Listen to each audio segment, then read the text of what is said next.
This evening we have a rather large subject on our hands. We will have to get into it as quickly and basically as possible. We have been discussing the Indian system of yoga, and we have been attempting to point out that the entire system, like that of Neoplatonism among the Alexandrian Greeks, arises from the conviction that it is possible for the human being to unfold faculties and powers not generally recognized or available. This, to a great degree, distinguishes the ancient and the modern concepts of learning. For in the modern concept, man may unfold powers, but only to the extension of his temporal knowledge. In the East, the individual is taught that he can unfold himself through the investigation of his own internal life and the gradual ordering of it by certain specific disciplines. Raja Yoga is properly called the princely discipline, or the royal way of union, from Raja, princely or royal, and Yoga, union. And in it, all of the paths of yoga meet. It is the lord over the yogas, or the waves of human growth. Today, in practice, even in Asia, the unity of the various systems under the Raja Yoga concept is not generally recognized. But tonight we must deal with the direct and a positive approach to the concept of illumination, recognizing that the other yogas are very largely cathartic disciplines, that is, methods of purification, whereas Raja Yoga recapitulates them all through its steps and stages and then passes on to the positive consideration of human enlightenment. We know also that all of the contrary notwithstanding, that the actual disciplines of Raja Yoga are not available in the West. Many works relating to the subject have been written, and some Eastern teachers have attempted to explain it. But all those who were legitimate representatives of their proper schools in Asia were under certain obligations regarding the dissemination of this knowledge. Therefore, they could proceed a way only, and then were required by their own vows to remain silent. Probably this is just as well, because actually, as Swami Vivekananda learned to his sorrow, Occidental man is differently constituted psychologically, and certainly far different in his general outlook on life from Eastern man. His body is not under the discipline that is familiar to the Oriental. His mind and emotions are not under discipline. And therefore the immediate attempt to enforce these Eastern rules upon his conduct and character is almost certain to result in trouble. But for this evening, we want to study the principles involved in this theory. Because these principles are true or they are not true. If they are true, then it is the proper duty of Western man to find a method of adapting these principles to his own requirements. This process has gone on to some degree. It even went on in India, where we find the basic teachings of yoga gradually modified through various sects, drifting in a still more modified form into the great stream of Buddhist metaphysics. Raja Yoga assumes at the beginning much that was assumed in early Western science, namely that man is a miniature of a larger universal pattern. That man is a miniature universe, and the universe is a grand person. This larger universe contains within it all of the energies, powers, laws, and principles required for its own continuance and maintenance. A man possesses within himself also, hidden but real, the energies, powers, and principles necessary for his own enlightenment. And the method of growth within man is identical in principle with the method of growth in nature. And the unfoldment of the human being is according to natural law. The difference between discipline and the haphazard existence that we have called life lies in the fact that under discipline, man comes into a voluntary and positive relationship with the laws governing his own existence. A Greek philosopher was once asked to define the difference between a wise and a foolish man. And he replied that a wise man loves to do those very things that foolish men have to do against their will. And this is a more or less basic statement. The individual who is untrained, undisciplined, unenlightened, is constantly confronted with challenge. He must gradually learn by trial and error the way he should go. He must correct his own mistakes. He must gradually learn to control his own nature and his own appetites. If, however, he has a resolution within him, a determination to cooperate with the plan of his own existence, then two things are necessary. First, that he shall have some knowledge of this plan, and second, that he shall have the courage, the conviction, the energy, and the endurance to accomplish those ends which he recognizes to be right and proper. The theoretical part of the yogas, therefore, deals with that instruction, that knowledge, by which the individual comes to know the science of his own salvation. He comes to understand the instruments and tools with which he must work, and he gains a strong theoretical understanding of the principles and methods by which he can attain such ends as he recognizes to be right and proper. Thus in yoga, we have this twofold problem. The problem of instruction, and then the problem of action. The individual will not become wise through instruction alone. He may become very unhappy as a result of action alone. But if instruction and action are united and formed into a proper partnership, then the individual does that which he knows and knows that which he does. Under such condition, his advancement and his progress are reasonable. The Raja Yoga begins to deal with something that is a little bit beyond the obvious and the apparent. And in order to make it as simple as we can, and at the same time to give a broad basis for further thought and research among those who are so interested, we're going to pause for just a moment and consider some opinions of Pythagoras, who was strongly influenced by Eastern philosophy, having been initiated into the Hindu mysteries in Elora and Alpanta. Pythagoras gave us a formula for the construction of the human soul. And he declared this soul to be a symmetrical geometric solid. He also recognized that the soul itself contained or possessed 7 energies, and that these energies could be caused to correspond symbolically with the orbits of the 7 planets of the solar system. Pythagoras created the concept that the elements correspond to the human body, that the 7 planetary orbits correspond to the human soul, and that the constellational firmament corresponds to the human spirit. Paracelsus of Hohenheim, the Swiss physician, followed much this same concept. Therefore, he declared that between the spiritual and material lives of man, there was an interval which was crossed or bridged by the orbits of the planets, and that the planets, therefore, could properly be regarded as symbolic of the human soul.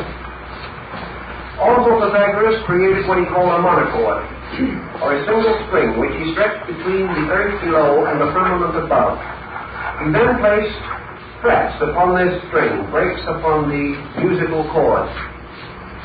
These frets he placed according to the orbits of the planets, creating a musical system, which finds its analogy in India in the famous Veena, or in musical instrument of Shiva. We find there also the belief that this group of levels or planes, these orbits, or this complete octave divided into its departments, its tonal intervals, and things of that nature, corresponded with the structure of the human soul.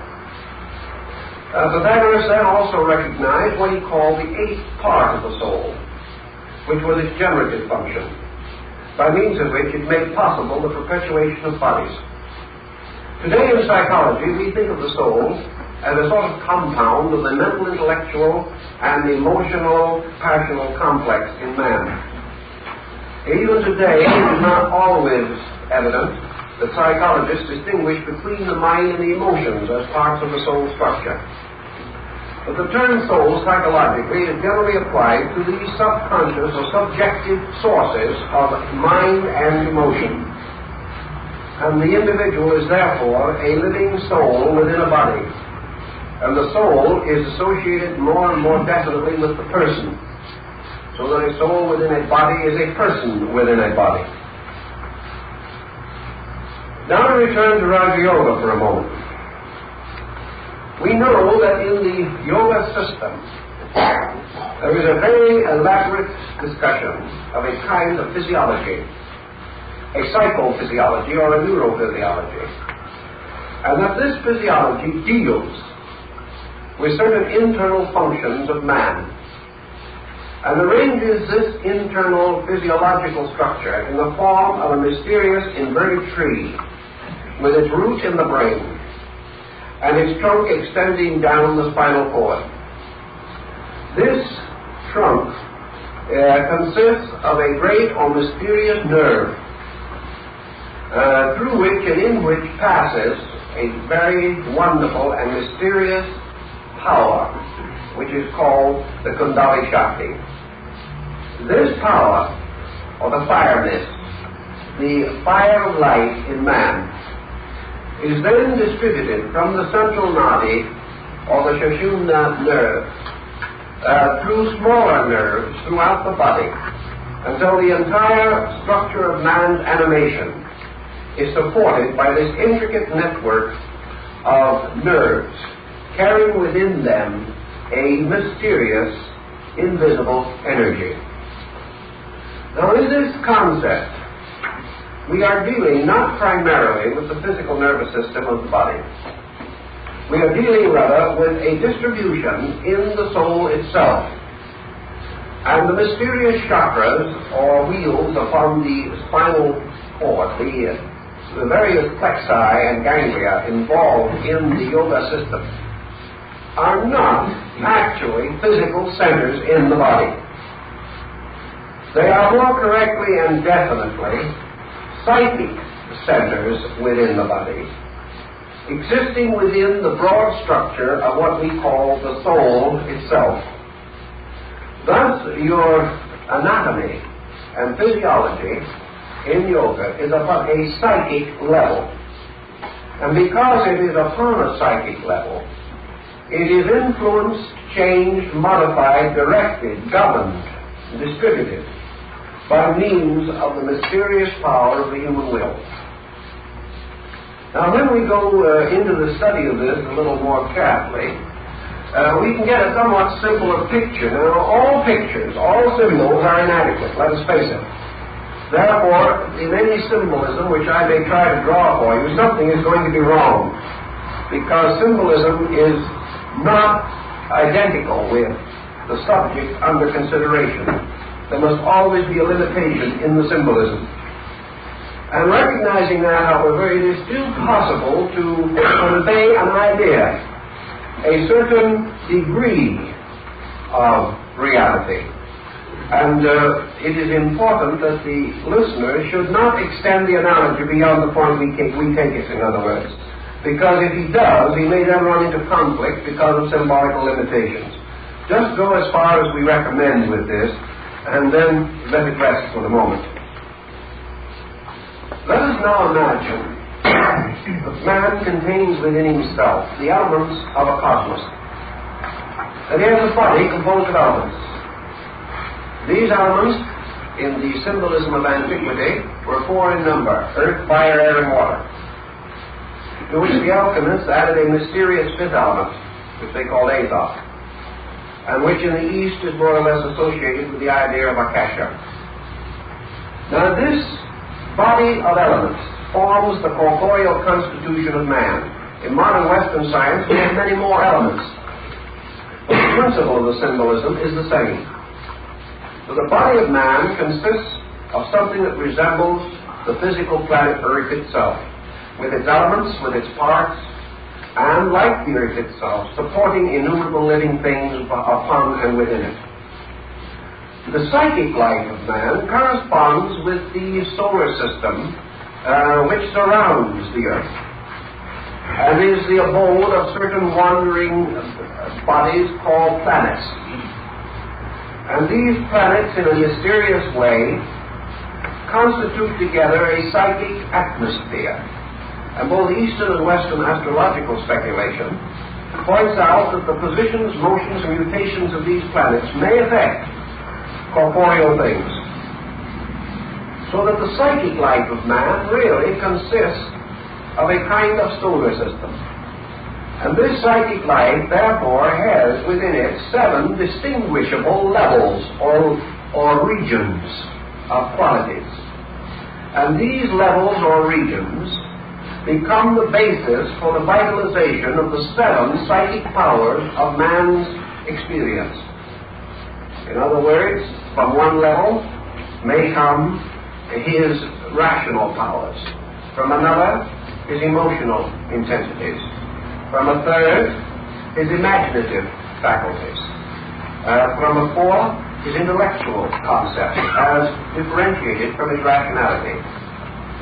From each of these levels of the soul, therefore, energies are constantly made manifest, and man lives psychically by the expenditure and release of these energies upon various levels of his own consciousness.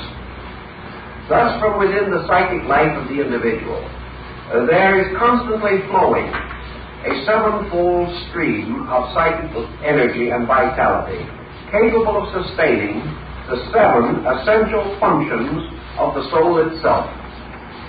Thus we have, for example, if we want to consider it, something in this order. The reflective power of the soul, or contemplative faculty, which is associated with Saturn. The rational, reasonable, philosophical aspect of the soul, which is associated with Jupiter. The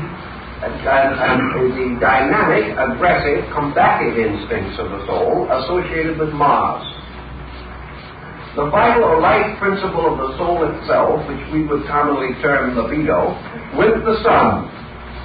The amatory powers of the soul with Venus.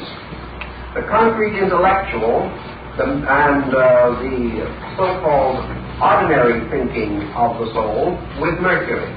The imaginative power with the Moon. And the generative power, the 8th, the one which was not included in the original pattern, is the overlapping of the soul's energy with the physical structure of nature. Now, if these conditions may be said to exist within man, we can then begin to understand, perhaps, the story of the Babylonian myth of this star at the 7 gates. We find in the ancient story that Tammuz, the hero god, died and was carried to the underworld, where he came across the threshold of the world of sin. Now, sin in this case doesn't mean evil. Sin was the god of death in the Babylonian concept. And this star, because of her great love for Tammuz, made the hazardous pilgrimage down through the 7 spheres in order to rescue Tammuz from the land of no return. And at each gate, as she descended, the guardians of the gate took from her one of her symbols of royalty and power. The first gate, her crown was removed from her, and so on until at the time when she reached the last or the seventh gate and entered into the sphere of darkness. She had been deprived of all of her adornments and her raiment, and entered naked into the world of death. Now, of course, this is a highly symbolical account, but here we have, perhaps, a story which can be closely associated with our principle of Raja Yoga, as you will see a little later. Now, we can take another parallel to this, which can be of interest to us. In the Pymanderies of Hermes, one of the works of the Alexandrian Hermetic school about the beginning of the Christian era, we have the mysterious account of the journey of the soul, or the journey of the consciousness, through the seven gates of the planetary orbits. And we also learn from this work that when man was created by the gods, he descended through the seven orbits, and each of these orbits bestowed a soul power upon him, until when he finally reached the earth, he was a body containing the power of the seven genii of the soul spheres, or the orbits of the planets. Now we can take another example, which is also quite parallel, but perhaps not as detailed, and that is the vision of John on Patmos. Here we find that John the Evangelist is lifted up through a mysterious circumstance associated with the mystery of the seven churches which are in Asia. Now, these seven churches are actually, again, references to the seven powers of the soul. And having been raised upward to the firmament, he passed through a little door in the firmament and came out into the spiritual world above. Now, anyone who has been a student of Raja Yoga will know exactly what this is telling about, because they will realize that the entrance to the world above corresponds to the unfolding of the thousand-petal lotus in the brain. Now we have another parallel that comes to us from the apocryphal writings of Islam, the famous night journey of Muhammad to heaven. He is said to have reached Jerusalem on the back of a mysterious being with a human head and the body of a horse and the tail of a peacock, called El-Borak. Here, when he stood upon the rock Moriah, on the stone of the threshing floor of the Jebusite at Solomon's temple, he beheld a ladder of silken cords fall from heaven. And he ascended through the gates of the seven planets. And at each one of the gates stood one of the prophets. And these prophets he permitted him to enter. And finally he ascended through the seventh gate, at the gate of which, incidentally, was Jesus. And then he was allowed to enter into the mystery of the divine presence that lay beyond. These are all stories of the journey, the perilous journey of the psychic nature through its own bodies or levels. Here then we begin to see a picture that perhaps makes a little bit of meaning. We remember also the Mithraic ladder of 7 rungs used in the Persian mysteries. And we are constantly in the presence of this ladder upon which the angels ascend and descend, as in the vision of Jacob.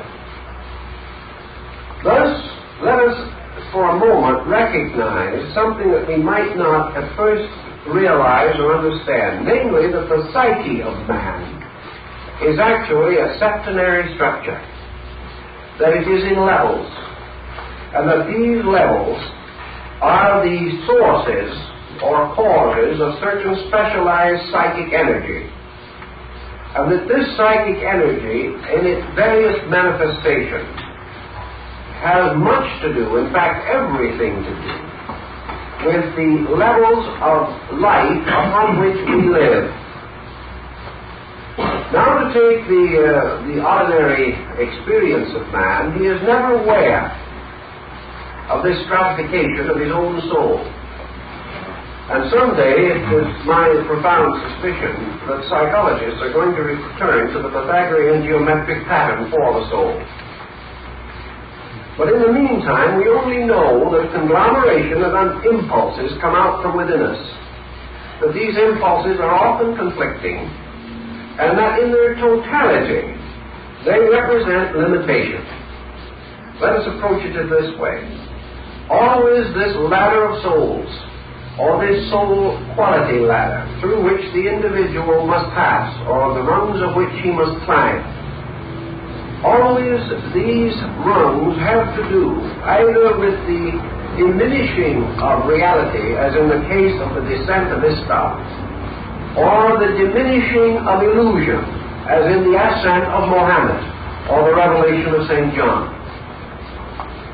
Brought down to the level of ethics, brought down to the practical level of human living, each individual is a victim of the intensities of his own soul nature.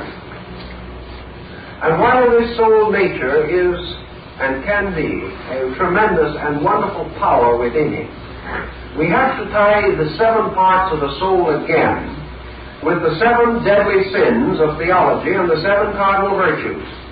For the 7 cardinal virtues are nothing but the redemption of the 7 deadly sins. And over the control and direction and administration of this psychic pattern are the original 7 sacraments of the Church. There is a pattern here which we'll have to introduce you to step by step, but I think you will begin to see what we are talking about. Now, the 7 deadly sins certainly do not originate in the body, nor do the 7 cardinal virtues come as the result of diet, bathing, and exercise. There is something much more profound involved than this. Actually, all of these powers, principles, and qualities exist within the psychic zone rather than within the physical body of the individual. And the physical body is plagued by the excesses of the soul, even as it is redeemed and purified by the moderation of the soul. It is this psychic life, therefore, that presents the individual with a stratified pattern of illusion. Now, in the initiations of Buddha, in the Saptaparna cabin, the 7 rooms of initiation in the Indian story, and in the various chambers of initiation in the ancient rituals and rites of practically all mysteries, the neophyte passed through these rooms of ordeals in which he was tested and tried, in which he was subjected to all kinds of fantasy and illusion. And behind the Eastern concept of the soul lies the fact that this sphere, with its 7 qualities, represents essentially Maya, or the world of illusion. Now, the reason why it is the world of illusion is because it is the world of seeming, the world of things that are not true or real in themselves. The soul consists of energies which have intensity, but which in themselves do not essentially solve their own problem or bring reality out of the chaos of their own intensities. Therefore, regeneration, as in alchemy, which we will begin to consider next week, where we study the mystery of the transmutation of the 7 metals, which are again these same principles, and the gradual bringing of these metals together to form the lapis philosophorum, or the stone of the wise, that in the transmutation of base metals we have exactly the problem of the soul. For alchemy is working with the mystery of the soul, and the philosopher's stone is the perfected soul. In the New Testament, the soul appears as the wedding garment, in connection with the famous marriage of the bridegroom and the lamb.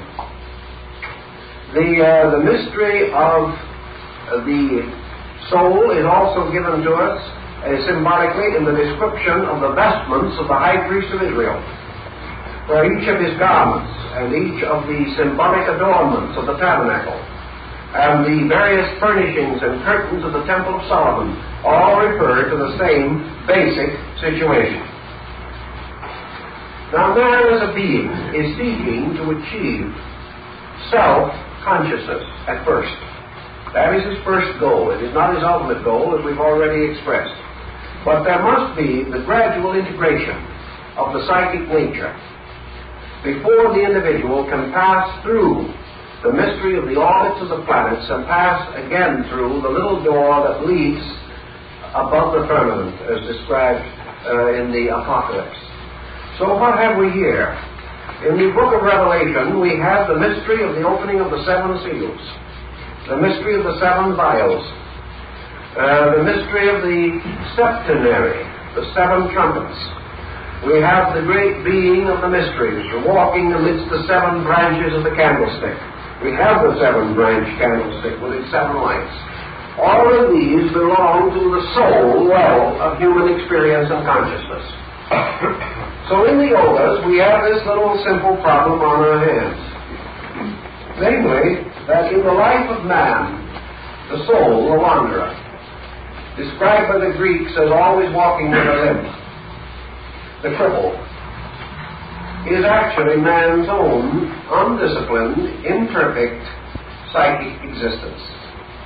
A psychic existence which is now capable of getting into so many difficulties that hundreds of books have been written describing the various ailments which involve everything from neuroses to fixations to phobias to manias, and a whole group of mental disease from paranoia to the manic depressive.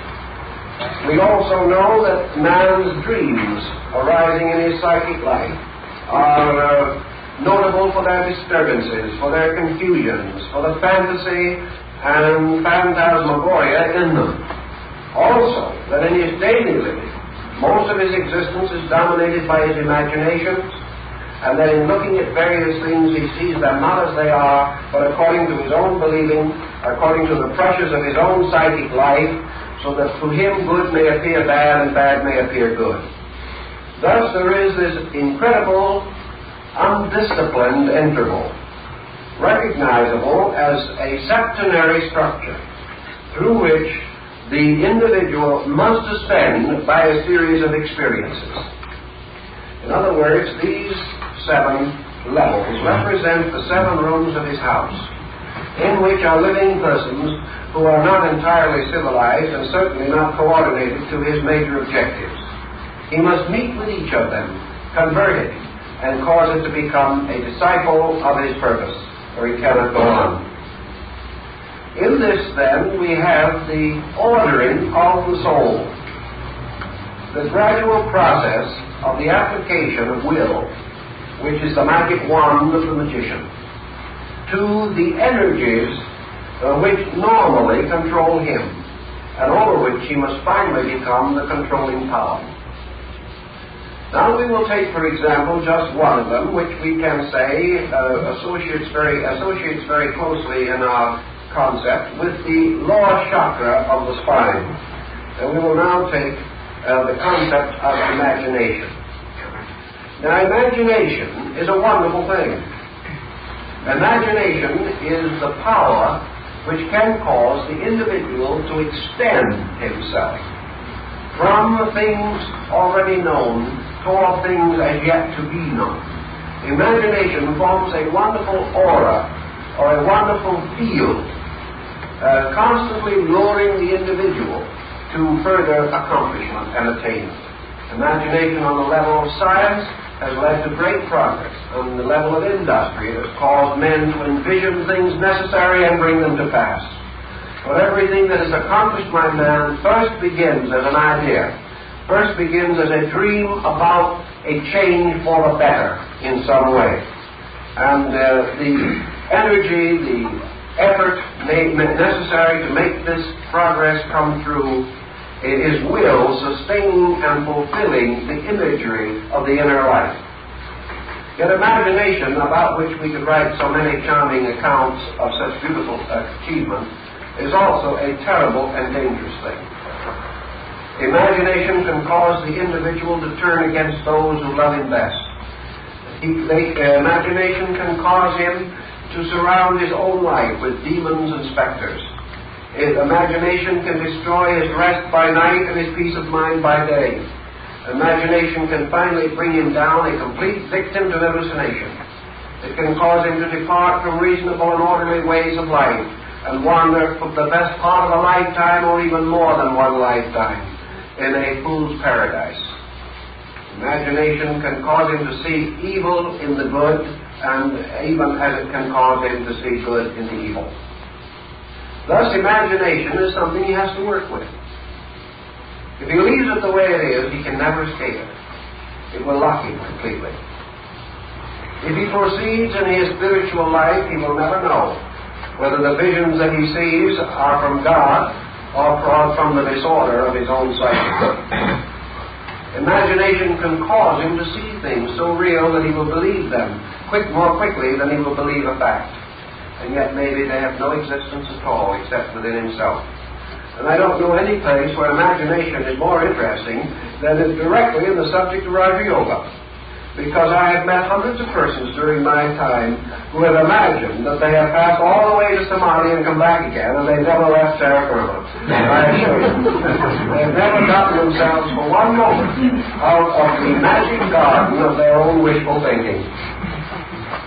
Yet they develop symptoms. They attain revelations. They write strange and beautiful reports. They found sex and do all kinds of things. But they have never been beyond the dreaming that results from a little reading and an overtaxing of the common sense. So, what do we do with this? Here is a part of the soul. Something has to be done about it. So we have the ancient fable that we find in India, in a beautiful painting that's in one of the temples over there, called Buddha Overcoming the Seven Planets. Here we have realization, the internal contemplation of the individual, gradually conquering the excesses of his own psychic nature. Now he has 7 primary excesses, the levels involved to contend with. And each one of these has a progeny which must be also handled. So that in the Kabbalah of Rabbi Akiva, we find that these branches, levels, and departments of the psychic nature are said to be 7 times 7, or the 49 gates that lead finally to liberation.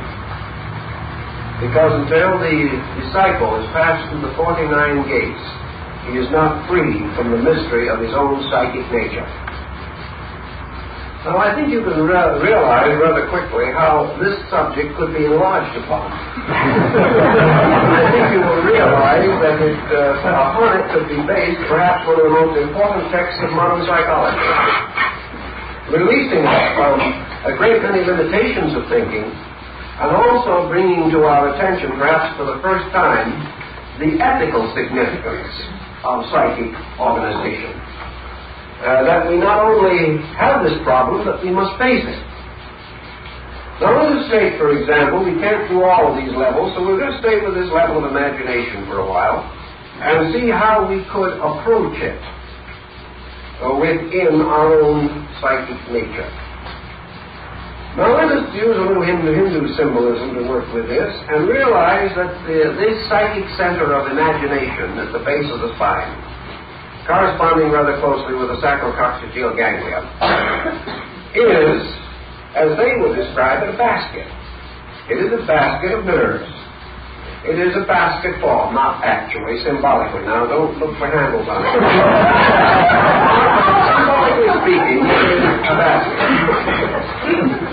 And it is a basket in which a very grave and ancient yogin, whom we know as the god Shiva, who is the master of all the yogis, and who also therefore represents a power by which he is the great yoga, the master of the paths of yoga. But in this case, we have Shiva in one of his lesser forms because he now appears as a genial, kindly old snake shaman. Because in this basket is coiled up the mysterious symbolic cobra of the ancient tradition. This is the serpent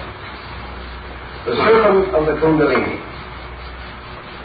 Now, we find this serpent often likened to a feminine power, as in Wagner's opera Parsifal, where Kundalini, the snake maiden, is merely Kundalini, dressed in the robes of snakes.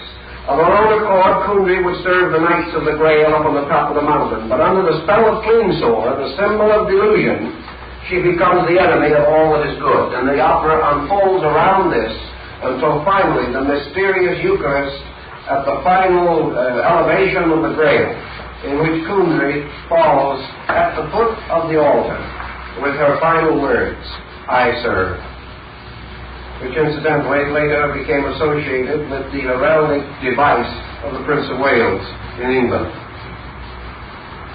Now the Kundari Shakti, therefore, coil in the basket, is interesting to us for the moment, because this is the seat of the spinal fire, the mysterious magic. This is the abode of the great serpent that is to eat up all the little serpents, as in the story of the rod raised in the wilderness. Now, isn't it interesting that this mysterious power should be locked in the center that corresponds with imagination? And it is perfectly proper that it should be. Because imagination is the basis of other powers when it is gradually regenerated. Because from imagination we gain through the transmutation of it, the discipline of it, the regeneration of it, the most powerful incentive that man has for growth. For what is faith but imagination brought under the power of the Spirit? In other words, faith is the belief in the reality of things unseen. And without the power to internally image that which is superior to his present state, man cannot grow.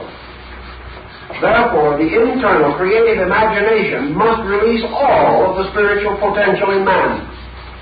So there, locked in the basket of imagination, is the serpent of the mysteries, the serpent of wisdom, the winged seraphs of antiquity. Also, the sleeping adept, Merlin, in his house of glass. This serpent power, then, locked here, tells us something about what we have to do. We have to learn to charm the snake. We have to learn to either handle this serpent because of our own wisdom and will, or else we will be stung by it and killed. So the snake charmer becomes, in a mysterious, symbolic way, man himself, learning to control the tremendous psychic energy which he possesses within his own nature, and which the ancients often symbolized as the serpent twisted around the egg of the world. And so it occurs in some of the Brahmin mythology. So now we come to the problem of yoga. We realize why the yogic disciplines make such tremendous emphasis of man gradually learning to control his own soul. Now, how are you going to control his own soul? We can look upon it as an enemy and begin to plan an elaborate strategy for its redemption or for our own release from its power. We can say to ourselves, let us put this imagination under complete discipline. Let us not permit ourselves to imagine anything that we do not want to imagine. And whatever we do imagine, let us place it immediately under the control of reason. Let us take every impulse, hunch, feeling, and wishful thought that comes to us, sit down, take it apart, make common sense out of it. What happens? Nothing. Precisely nothing. It's exactly like love, which is one of the powers of the soul. The more you define it, the less of it you have, until when you understand it thoroughly, there isn't any.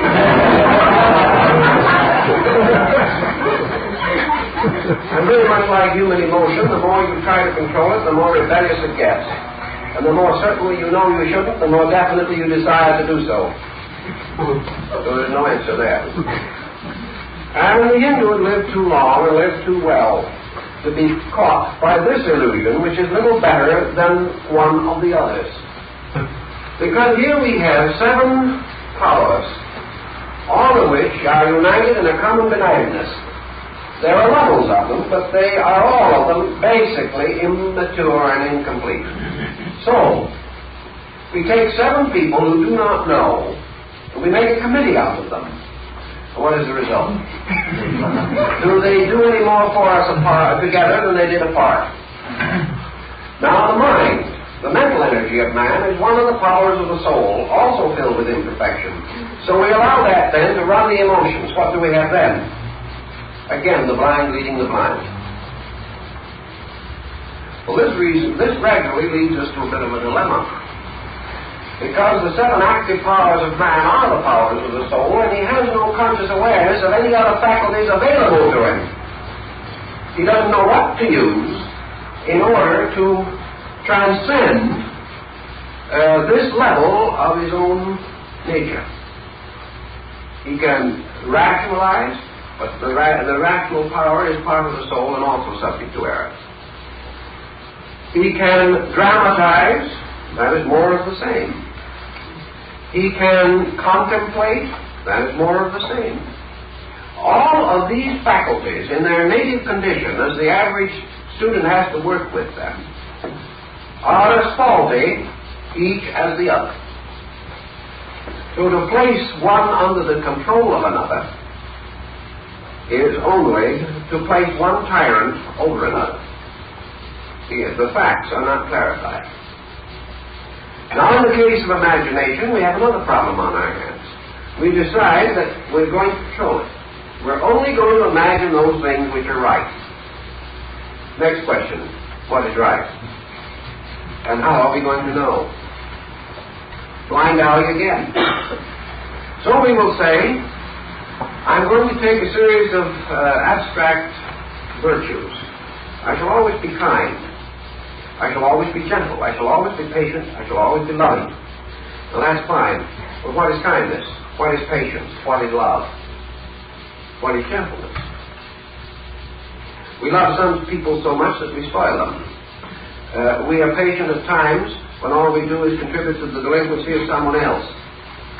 We are gentle when perhaps the occasion calls for firmness. How are we going to know which is which, what is what, and why is why?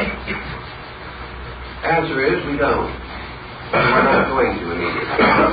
But here is this little bundle of imagination with a snake in it, still waiting to have something done about it. What are we going to do? The Eastern disciplines tell us there's only one thing to do, and that is to realize that in the universe, all energies represent motions. Therefore, the use of the chakra or the whirling wheel to symbolize these centers in the psychic nature. They are all wheels moving upon axes. The only part of the wheel that doesn't whirl is the axis, or the mysterious axle tree upon which all of them turn. Pythagoras pointed this out very clearly when he reminded his disciples that you should never put good and evil on a pair of scales and weigh one against the other, because both ends of the scale represent imbalance. The only point where balance is attained is in the center. Therefore, both extremes are always wrong. Moderation is always right. Now, when it comes to the moderating of an emotion or intensity, how do we achieve it? We achieve it by removing from it what the modern psychologist calls libido, or energy. Imagination functions because man energizes it with his own will. If he removes his will from any psychic energy field, that psychic energy immediately relaxes. And as a result of relaxation, it retires to its own normal state. Therefore, the only answer to any abnormalcy is to remove the pressure from it. Not by fighting it, not by resisting it, but by simply directing the libido away from it. The libido always representing energy, or the direction of the conscious will of the person. What would the imagination be if you devitalized it? If you simply removed from it all of the energy by which you sustain it and cause it to have a vital existence? Would imagination cease? That's a large question. The yoga doctrine says it won't cease. Instead of ceasing, it will simply return to its own essential nature and remain completely placid. And in its placidity will then become available to be used according to the enlightened power of a superior part or nature. So in this concept, all of the 7 planets must be overcome by will and yoga. They must be overcome by the removal from them of their energy factor. Now let's see what happens, for instance, if you should remove the energy factor from love. This could be a very amazing experience. Yet would it mean that love would cease? According to the Eastern thinker, no, it would not cease. The only thing that would cease would be the exaggerations of emotion. In other words, love not directed by any ulterior pressure would then become simply itself. And in becoming itself, it would lose its possessive attributes. It would lose its intensities. It would cease to be the kind of love that smothers and kills. It would cease to be the kind of love that desires to own, to overwhelm, to absorb into itself the thing that it is associated with, and would become something that would be utterly unthinkable to the Occidental. The Occidental experiencing it would probably wonder whether the person cared for him at all or not. Because today, unless we really get excited about something, we don't really care for people. And there are actually human beings living in this world who do not believe that someone loves them unless they beat them up once a week. That is a sign of real devotion. If we care enough about people, for example, to be jealous of them, then we really love them. But what are we going to do about the toxic consequences of jealousy? Because jealousy makes us sick. And if we love something enough, we're going to almost certainly have to hate something. Because we cannot keep an unbalanced emotion moving in one direction all the time. It is bound to swing back. Therefore, if we pass through moods of tremendous exhilaration, we're almost certainly going to have a reaction, accompanied by depression. And if we have enough reactions of depression and exhilaration, we're going to end up as manic depressives and require hospitalization. So we have the Hindu system, which creates these 7 psychic centers, which control the body, function through it, and are responsible for the gradual integration of the 7 vital organs of the body, which are the shadows of these psychic centers. And these psychic centers in turn reflect themselves into the 7 major parts of the brain, and, for that matter, appear again as the 7 endocrine glands, the controllers and regulators of the body, by means of which the emotional pressures of the psyche are distributed. Well, in Buddhism, we have another division which is not very different. We have exoterically 5, esoterically 7 celestial bodhisattvas, great beings, sitting eternally in meditation. Where the Hindu places his lotus flowers along the spine, the Buddhist would place these seated figures. And the 6th and 7th thrones the Buddhist leaves empty, because he believes they represent powers of the soul that have not yet been individualized in the human being, but must be in the course of time. And also that these powers, these 7 bodhisattvic energy centers in contemplation, can be said to be the 7 redeemed powers of the psychic nature, and therefore are properly and appropriately in a state of internalization. So in the Hindu concept, the integration or the release of the Kundali Shakti and its gradual ascent is said to be the result of a conquering, one by one, the levels, or conquering these blossoms or flowers with their various petals, each marked with certain symbols of letters, garlands of tones and sounds, musical notations, and also in the heart of each one of which is seated one of the Vedic deities. These are man's soul. And through this string of soul beads runs the single thread of will. And the problem in Raja Yoga begins with the problem of bringing these parts of the psychic nature into integration. Because until they are completely and entirely integrated, the pure and absolute consciousness of man cannot come into manifestation.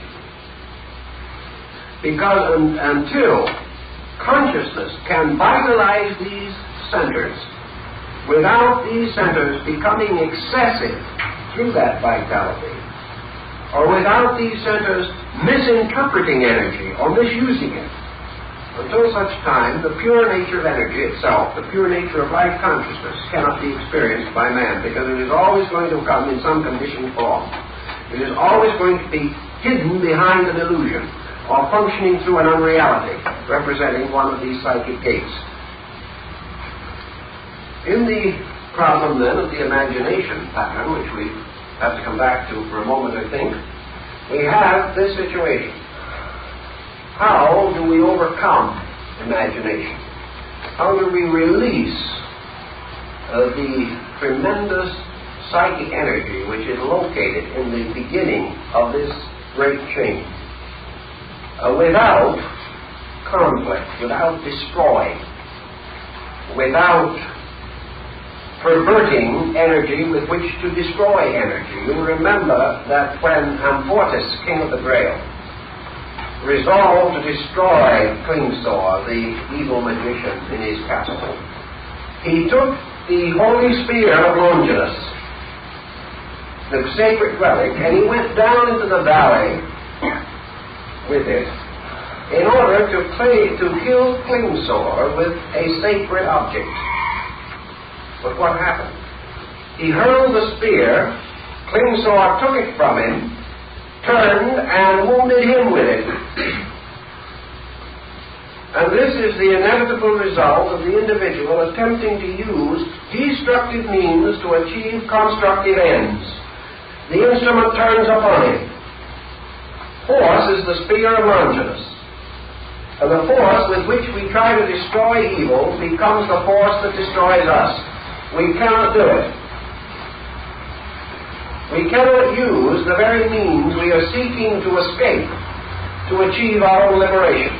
If we do, the thing turns upon us, and we are in trouble again. Now, in the imagination factor lurks the potential of what we may term realization. Realization is man's imaginative power to imagine the complete relaxation of the power of imagination. In other words, he possesses in each faculty of the soul the key to the suppression of the excesses of that faculty. Thus, through imagination itself, he can imagine the repose of his own soul. He can imagine the suspension. And in something which is never quiet, he has the power to imagine stillness.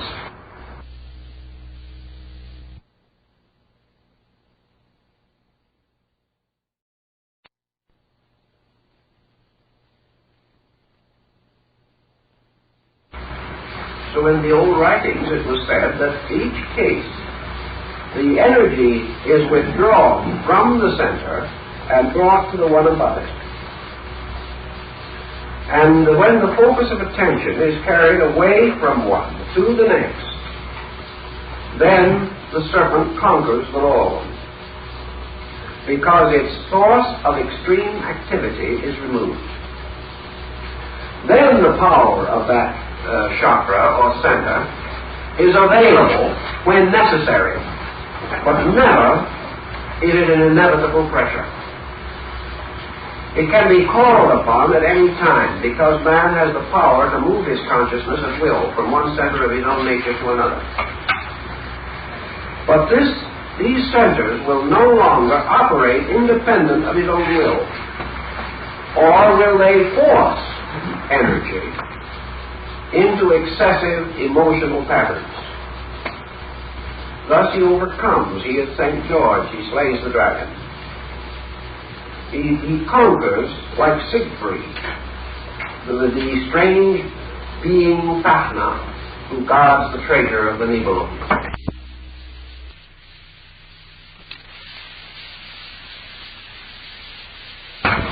And the ascent in the Raja Yoga pattern is therefore the gradual removal of energy pressure from these centers by the motion of the center of awareness upward.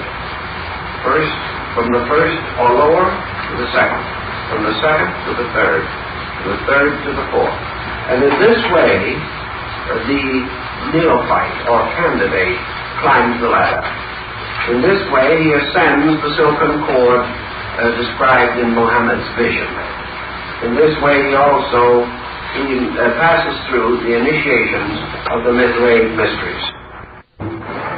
Because now we have to remember that in Raja Yoga, we have a series of steps or stages, by means of which all of the essential principles of the other yogas are renewed and revived in the mind of the disciple.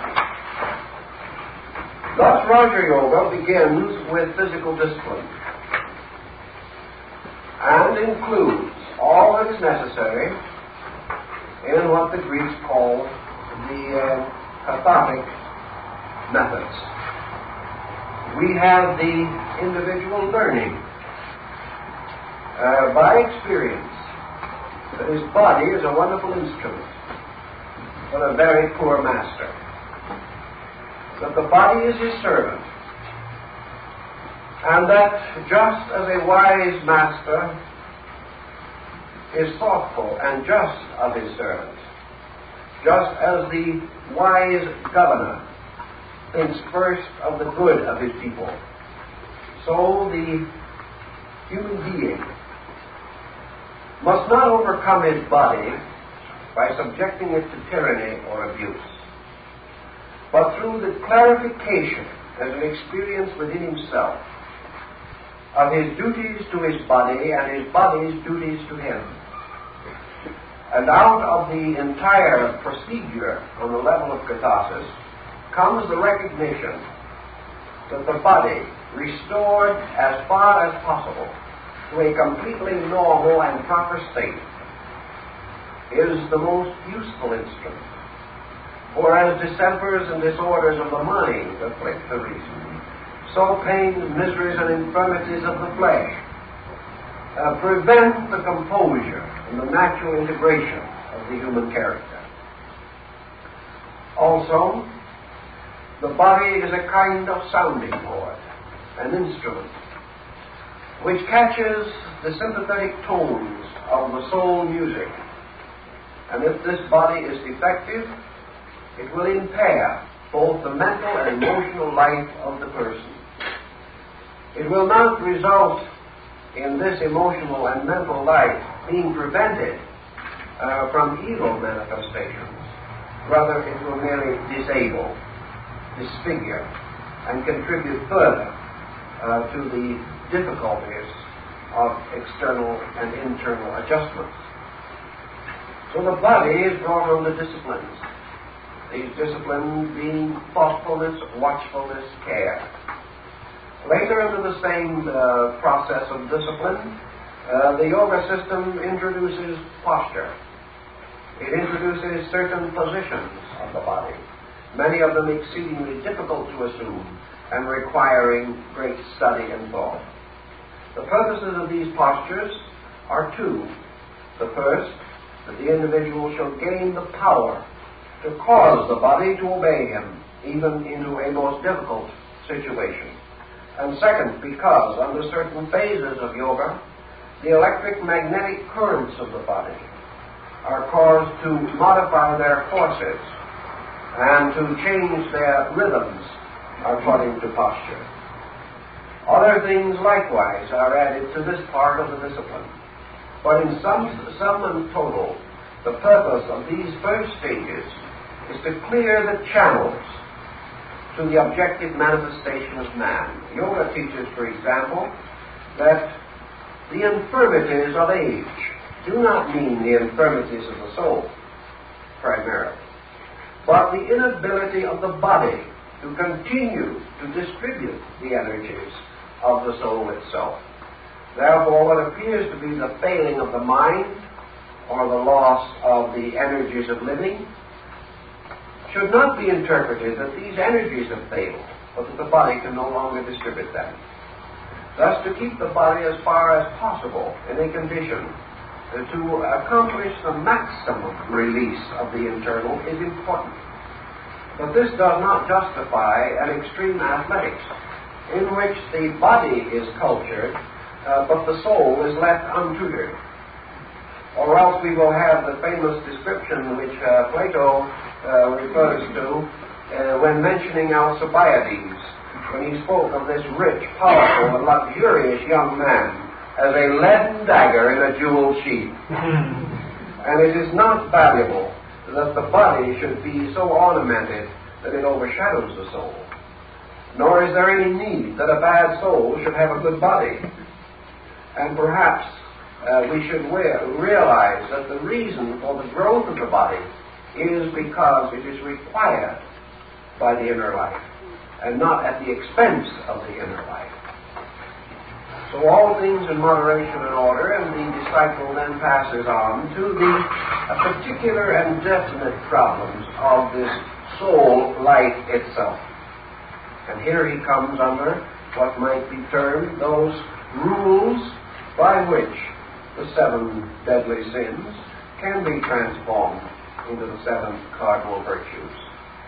And not by the negative rejection of sin, but by the recognition that all energies in their right relations are good, and that what we call evil is not a principle, but a perversion of good things, and that the psychic life of man has a place, has a purpose, has a reality, but that it cannot function and fulfill that reality until it comes under the sovereignty of the will. Just as the body must be governed, so the soul must be governed. For the being and the soul are not the same. The being uses the soul even as the being and the soul together use the body. As an instrument of its purposes, the soul is a valuable and glorious thing, what the Egyptian called the jewel of 7 stars. But as a source of the ministrations of mankind, the soul is as fallible as the body. A man governed by his body is in trouble. The same man governed by his soul in its present condition is also in trouble. Because in Eastern philosophy, the soul does not have the spiritual connotation that it has in Christian theology. We think now of the victory of soul over body, but that is also achieved in the chronic alcoholic. He has a complete victory of a negative psychic pattern over his physical life, and that is just as much a victory of the soul over the body as the visions and mysteries and ecstasies of the saint. So unless the soul is entitled to leadership, to act as a regent over body, it should not occupy this exalted estate. But a good soul in a sound body is a very handsome combination, the virtues of which cannot be overestimated. So having gotten the body under a certain amount of discipline, or more discipline if possible, a discipline which does not inhibit, a discipline which does not frustrate, but a discipline which dedicates, which brings things into their proper places and makes all things good, because through proper discipline each part fulfills itself. When we discipline the child, it is not because we hate the child, but because we desire the child to be good, to have virtue, and to become a constructive citizen. When we discipline the body, it is not because we hate it, but because it is our child, and must be taught to do those things which are necessary for its good as well as the good of the being that inhabits it. And it is with the same attitude that we approach the redemption and regeneration of the psychic nature. Now, on one level of the psychic nature, we have the passion natures of man, the intensities of hates and fears. We have greed and envy. We have all these specters that haunt the haunted house of our own internal life, and that clank their chains at night in the disturbances of dreams, like the ghost of Hamlet's father wandering the ramparts of Elsinore. So this psychic ghost world must also be put in order. It must be gradually brought into the realization that the redemption or regeneration of passion leads to compassion. And all personal emotions, when regenerated, release their universal import. Therefore, in their more constructive aspects, things are less personal and more universal, because all motion of consciousness is toward universality. For universality is union. It is that which is most necessary to achieve universals. As Plotinus defines it, the journey of the alone to the alone. The journey of the awaking all and its final union with the all. One by one, then, through disciplines, we begin to educate the powers of the soul. We educate them, and by so doing, we moderate them. It has been often observed that the more educated or enlightened an individual becomes, the less likely he is to engage in discourse. We know, therefore, that to a certain degree, wisdom impairs action. For there is less objective activity where there is greater thoughtfulness. The individual who knows very little is certain of everything and throws himself headlong against a solid wall. The thoughtful person does not make such exuberant misuses of energy. He has learned better. So obviously and objectively, he is less active. Actually, his activity is more meaningful. It is an enlightened action, rather than merely a tremendous expenditure of natural reserve. In these disciplines, what do we observe then? That the person gradually comes to understand the simplicities of value. He begins to recognize the dangers of his own mind, the dangers of his own reasoning power, the dangers of his own imaginings and his own intemperances. He learns to realize that the soul cannot solve his problem, but that it may become a wonderful and useful instrument for a greater purpose once it has been brought into a state of cultivation. Thus, this part of Raja Yoga may be described as the civilizing of the soul, being brought from a savage and barbaric state finally into a condition of culture. The civilized human being is the person who actually has achieved a certain internal poise, a certain control over the excesses of himself. A civilized human being can abide with others in a compatible association. And the soul, which is civilized, can abide with its own parts in a compatible state. And then as the discipline goes on, we find it becomes a little more severe, because it is pressed gradually toward the end of bringing all of these intensities to a condition in which they relax away to their own moderation. Mystics have always had this type of experience in some way, because mysticism belongs to the level of the soul. Mysticism is a psychic level. It is the level which works with emotion and which is attended by vision, trance, and mystery. The soul is mystery, and it is so veiled in the ancient allegories. So mysticism seeks gradually the benevolent experience within itself. And as Havelock Ellis reports in his Dance of Light, a very unusual report, because it is not often that an intellectualist is a mystic. It is a comparatively uncommon experience to find this. But here is a scientist, a man of attainment, who describes a mystical experience which happened to him, and which was to him a revelation which relaxed all tension within himself, removed all doubt, made fear impossible. In other words, it brought to the end for him the tyranny of psychic pressure. And that is the thing that the central parts of the disciplines of Raja Yoga is concerned with. It is the relaxation of dangerous pressures within the psychic life of a person. Whether these pressures are to the level of appetite and to emotional excess, or whether these pressures take the form of religious fanaticism, it is very little difference. The individual who is unbalanced in his devotions is as bad as the individual who is unbalanced in his vices. It is, again, an extreme condition, dangerous to the temperance of the soul. From these central disciplines, which include, therefore, various types of training, usually inclined or so directed as to gradually reveal to the individual that he is the victim of the excesses of delusion within himself, so that he experiences the fact that he is not able to trust his own feelings.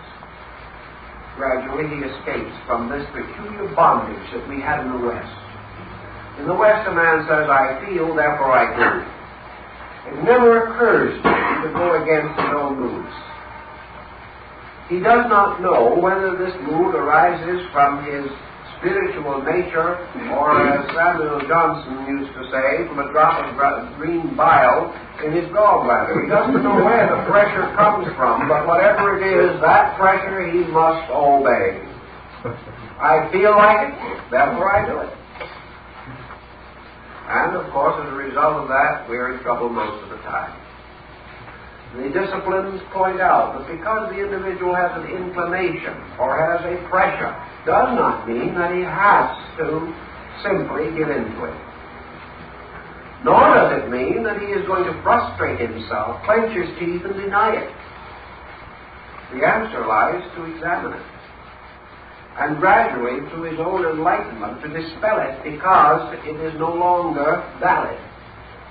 That in his thoughtfulness and in his relaxation, he knows that this pressure is not himself, and does not bear witness to the true nature and quality of his own consciousness. So one by one, pressures are moderated. And there are two ways, of course, of moderating them. One is symbolically on the outside, and the other is factually on the inside. And these parallels of symbolism work together. For instance, a man has spent all his life saving his money, and he finally has quite a tidy sum. Now his religion may tell him that he shouldn't have all that money. And then comes a very serious emergency in his own consciousness. If, in his own conviction, he comes to that point where he realizes that he should spend some part of that money to help someone less fortunate than himself, and he does so, this is an experience symbolically. Because by the action, which is a form of mudra, by the action of giving, he has stated giving within himself. He has released something of the intensity of his own soul when he was able to part with some part of his own material goods. Later, through understanding perhaps, he renounces all his worldly treasures and in so doing states also the renunciation of his own instinct to accumulate, which is the basic problem, not the things he has accumulated. It is the will to accumulate that assembles the symbolic objects. But when this individual decides that it is more important to him to become than it is to possess, he transmutes an instinct. Sometimes the physical action must come first, because it represents a strenuous dedication on a level where the enlightenment does not yet exist. But it must gradually be followed by an internal renunciation. Now, it is easy to renounce many of the things we have. I know people who can give away everything they have, but they can never spare an opinion. That is sacred. I've heard people say, I've given away a fortune, but don't ask me to like my brother-in-law. That is an attitude I can't give up. That is more important to me than all the money in the world. Or another one will take some other cherished fetish, which he continues to possess. And always possession is symbolized by the things possessed. To release the thing is to state from the outside to the inside the release of a pressure. Whereas the release of the internal incentive may mean the falling away of the external things.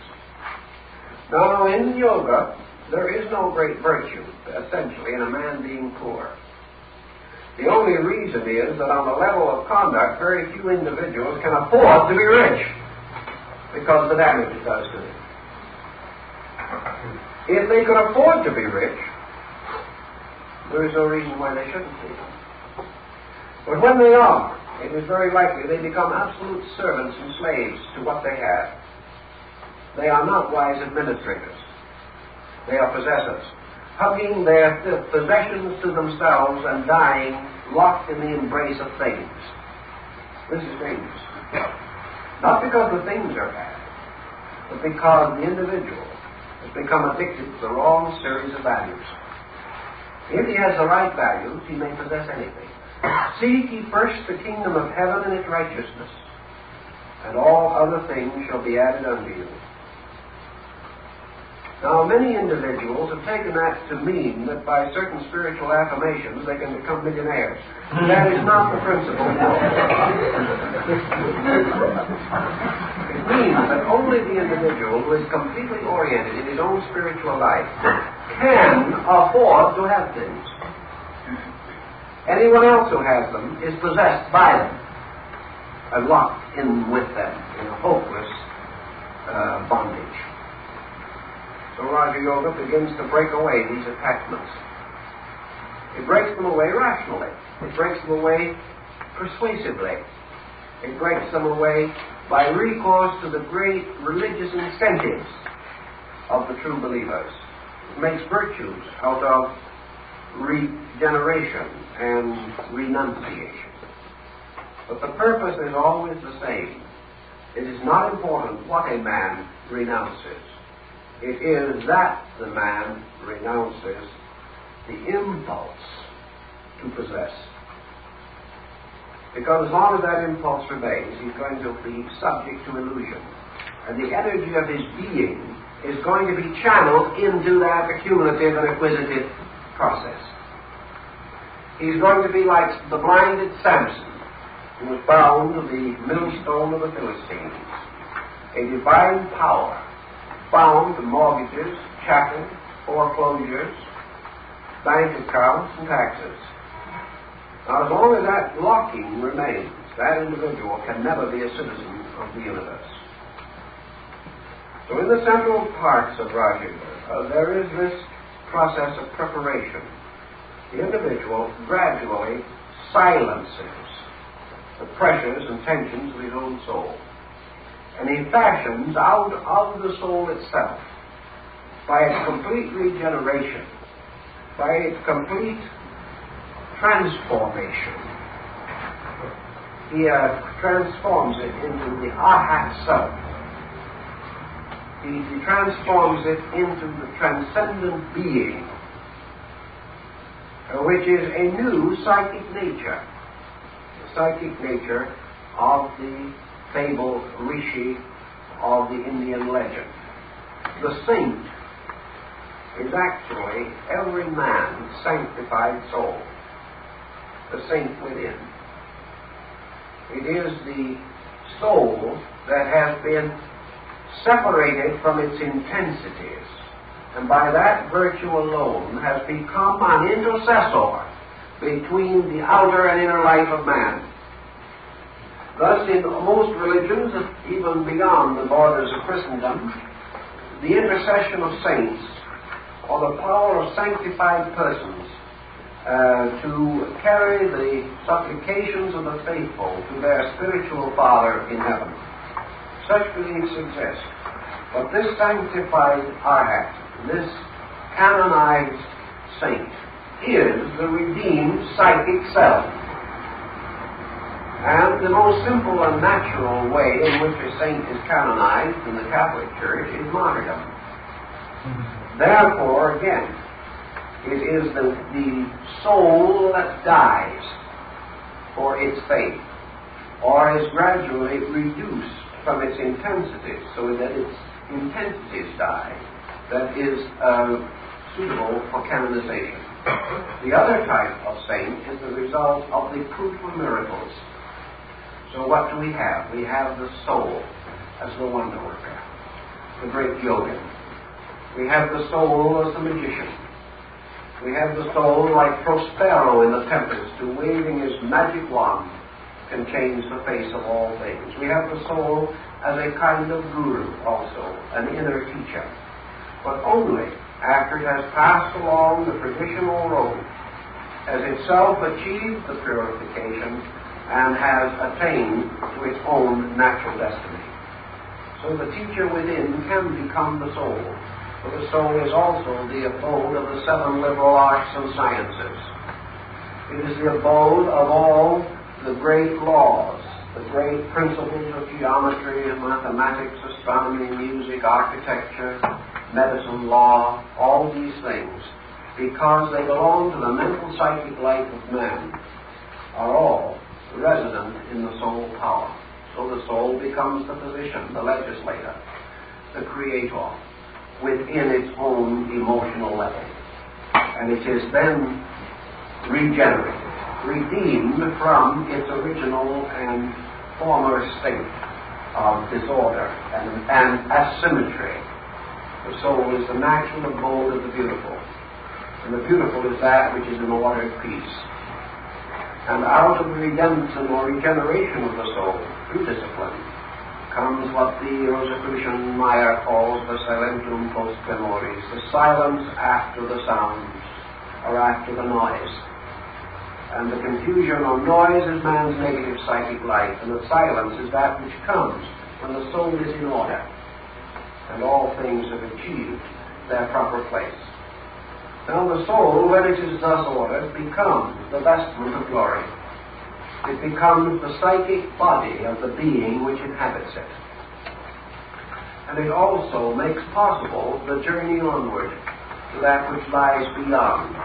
Because until after these consciousness has passed through the trials and tribulations of the psychic adjustment, it is not ready to hear the voice of the infinite, which speaks only in the great silence of peace, or the transcendency over confusion or discord. So we find that having climbed the ladder of the 7 stars, and having conquered the 7 worlds of the soul, having wandered away and finally escaped by the thread of Ariadne from the labyrinth of the Minotaur, which is again the pattern of psychic involvement, being the psychic nature, the Kundalini, has ascended through the 7 gates, and the being approaches the mystery of illumination. Now, I tried to explain in part last week this idea of the reversal of subject-object relationship.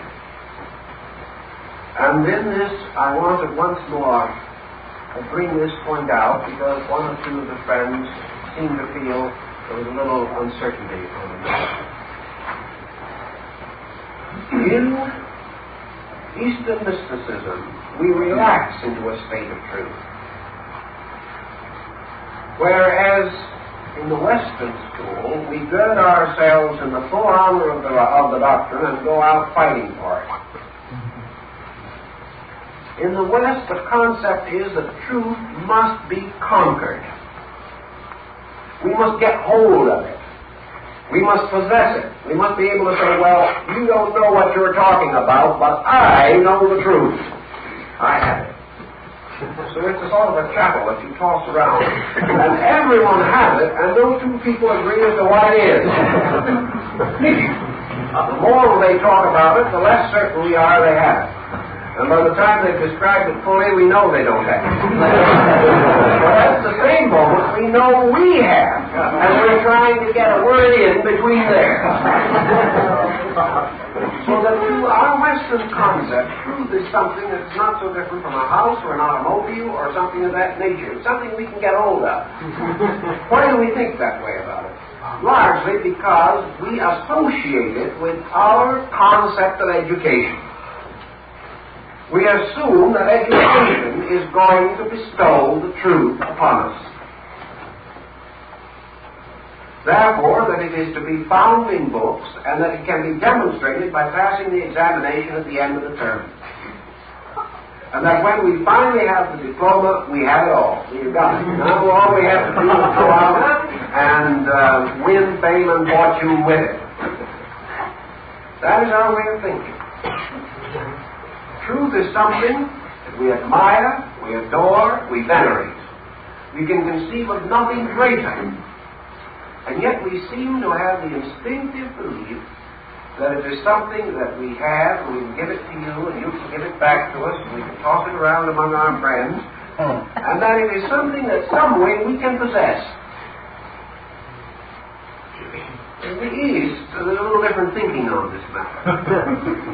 In the first place, truth is too big for us to possess. If truth isn't bigger than we are, if it is something that we can hold in our hands, it is small indeed. Some will say, yes, it probably is tremendously simple. That's been one of the difficulties. We've always missed it because we've made it too complicated. Truth is probably indescribably simple. But it is also so simple that we cannot hold it in our hands because it disappears. It does not mean that truth is stupendous and that the more erudition we have, the nearer we are to it. It means, however, that to the Eastern concept of reality, truth is something that is so infinitely beyond the finite that man simply cannot possess it. Also in the Eastern mind, truth, as the great master of the gurus, is not something. It doesn't have sides or corners or a top and bottom. It doesn't abide somewhere. It doesn't have an appearance like a person or a thing. It isn't even a great light. It is not that type of thing at all. In the Eastern mind, truth, law, life, love, reality are all names for one thing. Truth is only a name for being. And the supreme truth for man is the simple statement that being is. You can really go not much further without beginning to get in trouble. Therefore, his acceptance of the existence of a supreme reality probably comes as close to truth as he can fashion it in thought. And an infinite tenderness toward this reality, an infinite longing, the love that is only the love of the real, is probably his nearest emotional approach to it. So his love for reality and his statement, the internal conviction of the reality of the infinite, These are probably the nearest things to truth that he can objectively understand. But in Raja Yoga, being is at the root of will. Will is a motion of being. And will itself, when freed of all involvements, is the eternal will. Man does not have, ultimately, a will of his own. He has an eternal will that is channeled through him.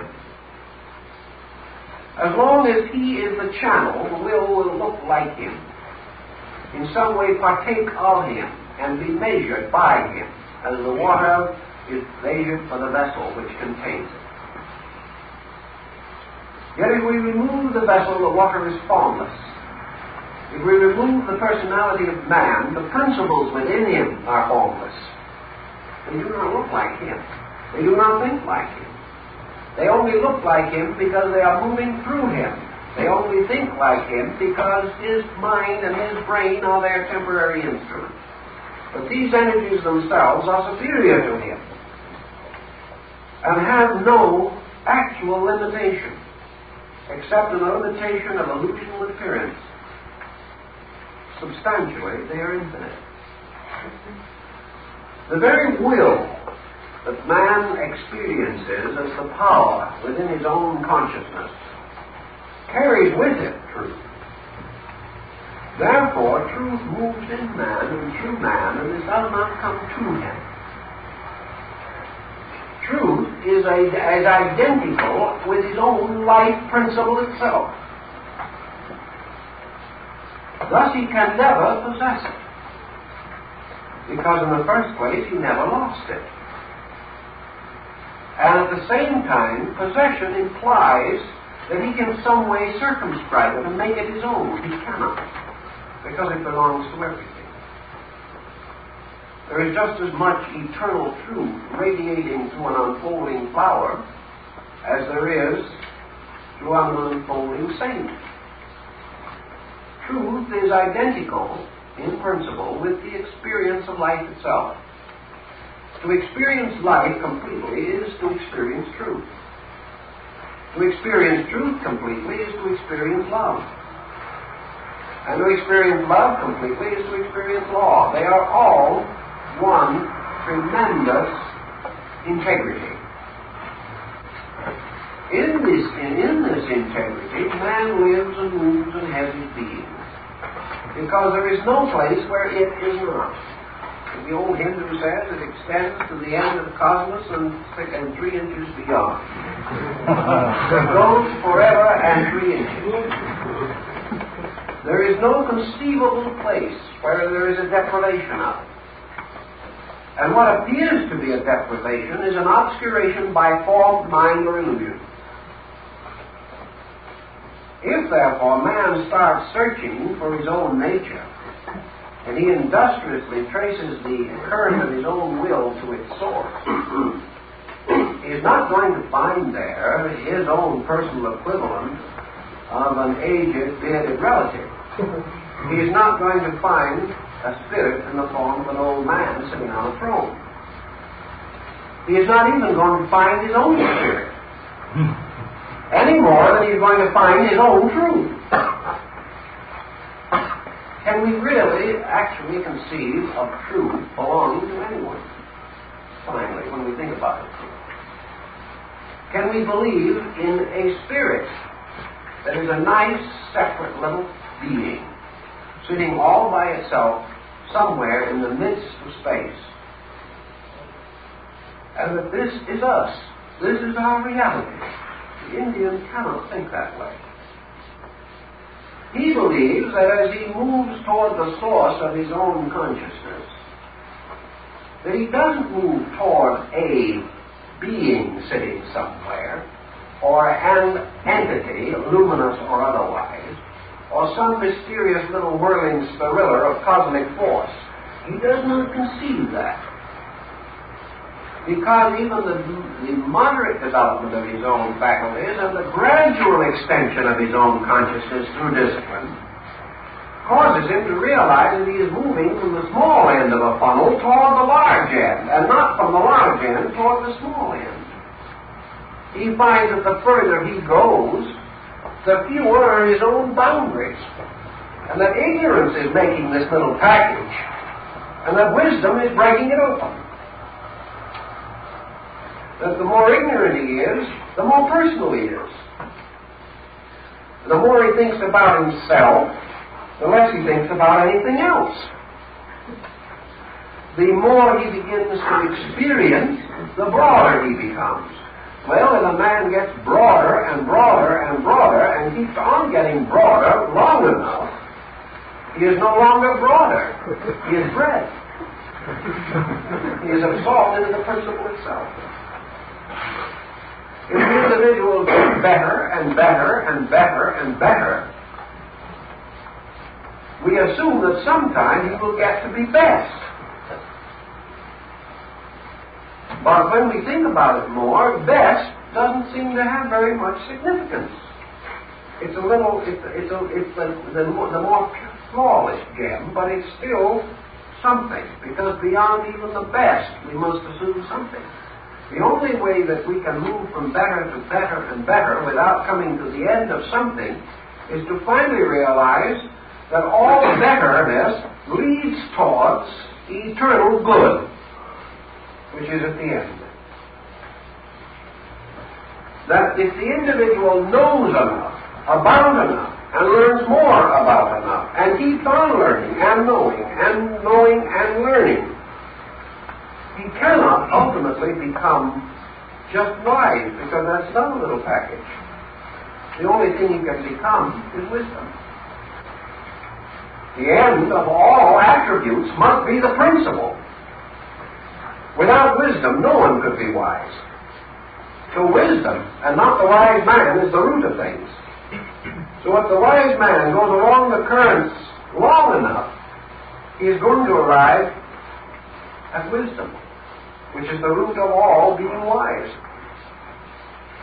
In this thinking, then, the Oriental thinks of the extension of consciousness as leading finally not to an isolated position of superiority, but to the final identification of the divided part with its own totality.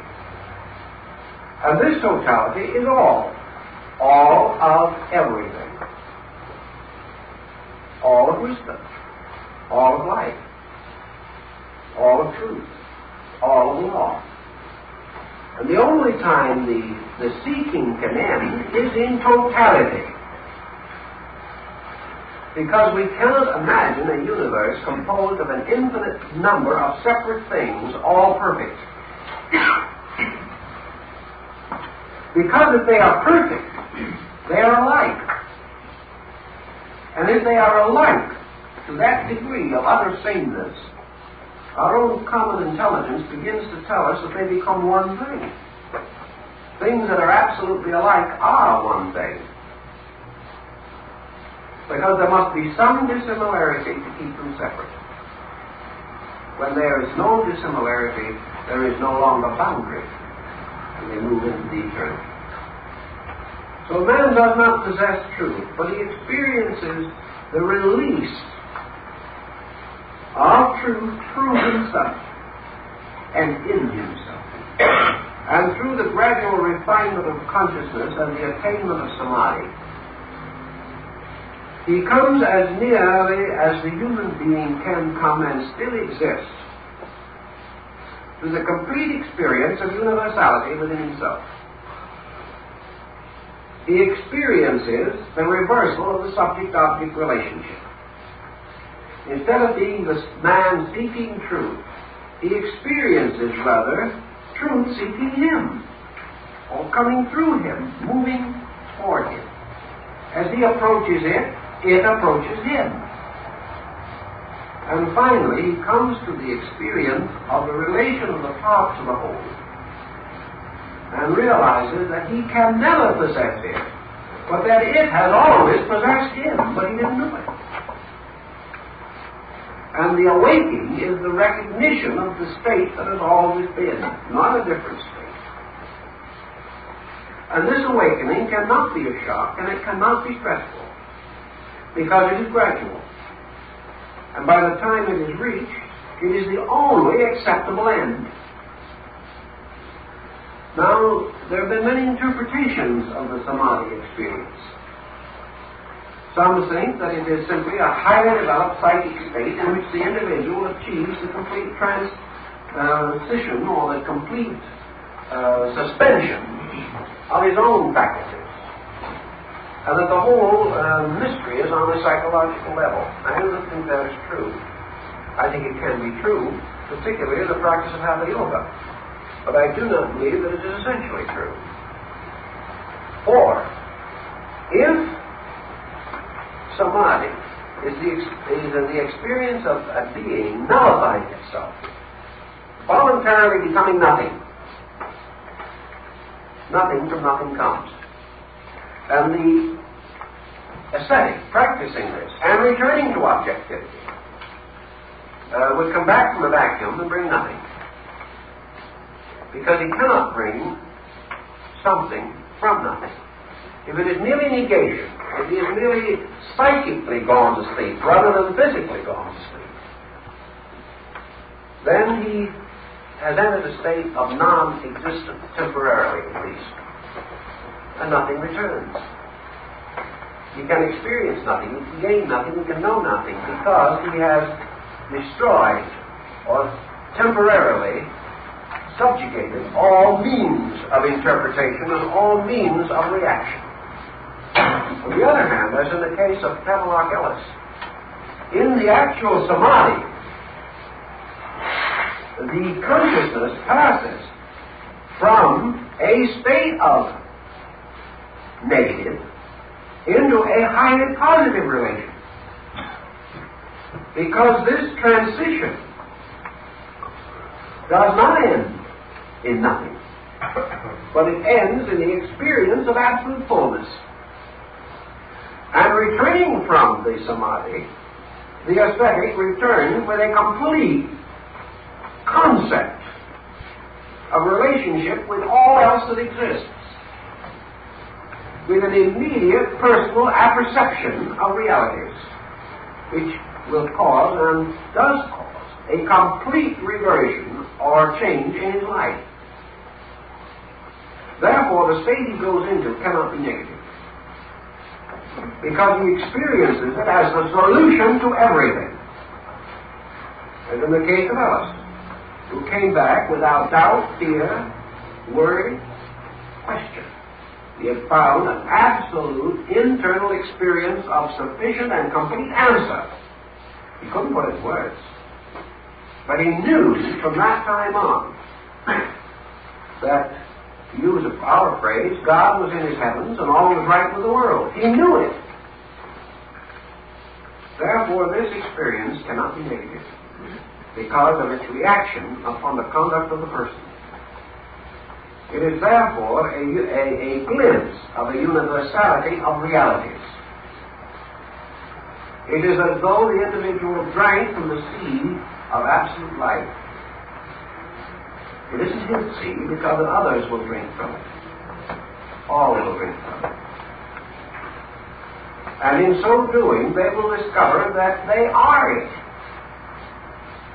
And therefore, it will be no shock to them to realize that this one great ocean of life supports the spiritual, moral, and physical life of everything, and is the energy within it, which in its own nature produces the phenomenon of will, and on the psychic level is interpreted as the libido, and on the material level as energy. It is this one life. And as the Buddhist doctrine says, the nirvana then is the experience of the drop of water returning to the sea. It is returning to a state of allness, not a state of nothingness. Therefore, the individual is not deprived of his own precious existence. He is restored to the sublime fact of eternal existence and his eternity in it. Now, before he can appreciate and probably enjoy all of this, he must pass from the condition in which particulars are important to him, to that state in which the experience of the absolute generality is the complete fulfillment. Then he is no longer seeking for his God. He has experienced Godhood in himself and in all things that exist. But this is not a personal Godhood. This is the Godhood of the sovereignty of reality. And in reality is the root of everything that is so. And the only thing that man must renounce to find it is that which is not so. And he can never make that which is not so real. And he can never for one instant destroy the reality of that which is so. So his final decision to remain true to truth means that ultimately he will experience re-identification with it because it is himself. He is just as much truth as he is life. He is just as much reality as he is person, in fact much more. So through the person is revealed to the objective and fragment of reality. But as man goes by discipline and improves, refines, enlarges, and releases, he returns to reality. He does not find it in the sense of gaining it for himself. He is simply restored to a state which is eternally his own, and from which he is separated at all times by nothing but the thin thread of his own ignorance. This, I think, is the substance that I would like you to remember in connection with the yoga principle. And I think it will help to make the subject of Raja Yoga a little clearer to you on the level of principles. Now, tonight we end this particular series. And next week we're going to begin our study of alchemy.